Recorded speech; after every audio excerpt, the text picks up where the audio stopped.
কবর দিও ভাই। সুবহানাল্লাহ পড়বেন না? নজরুল এই তামান্নাটা তার মধ্যে ছিল। এটা কিন্তু এটা দিলের তামান্না, তামান্না না? মসজিদেরই পাশে আমার কবর দিও ভাই, যেন গড়ে থেকেও মুয়াজ্জিনের আজান শুনতে পাই।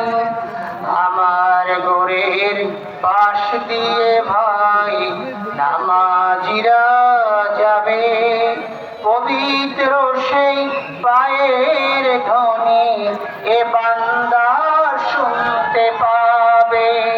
গোর আজা থেকে গুনাহগার, গোর আজা থেকে গুনাহগার পাইবে রেহাই। আল্লাহু আকবার পড়েন। এই জন্য আমাদের দিলটা আল্লাহর ঘরের সঙ্গে লাগানো থাকবে, থাকবে ইনশাআল্লাহ।